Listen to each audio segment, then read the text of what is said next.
వాయుగుండ కారణంగా ఏపీలో వాతావరణంలో మార్పులు చోటు చేసుకున్నాయి. వాయుగుండం నిన్న అర్ధరాత్రి తీవ్ర అల్పపీడనంగా బలహీనపడిందని వాతావరణ శాఖ పేర్కొంది.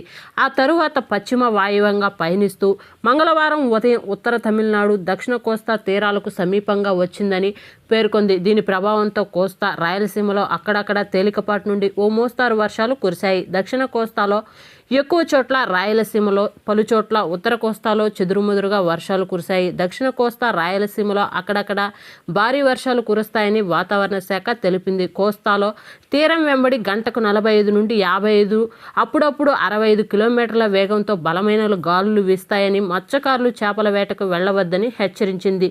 కాగా బంగాళాఖాతంలో వాయుగుండ ప్రభావంతో వర్షాలు కురిసే వాతావరణం నెలకొంటుందని కోస్తాలో వరి రైతులు ఆందోళన చెందుతున్నారు. ప్రస్తుతం కోతలు సాగుతుండటంతో కొద్దిపాటి వర్షం కురిసినా చేతికొచ్చిన పంట పోతుందని ఆందోళన వ్యక్తం చేస్తున్నారు.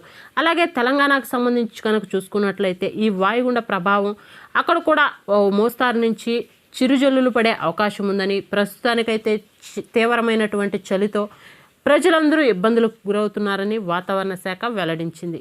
ఓకే ఫ్రెండ్స్, చూసారు కదా 2 తెలుగు రాష్ట్రాలకు సంబంధించిన వెదర్ అప్డేట్. వీడియో నచ్చితే లైక్ చేయండి, మన ఛానల్ని సబ్స్క్రైబ్ చేసుకోండి. Thank you.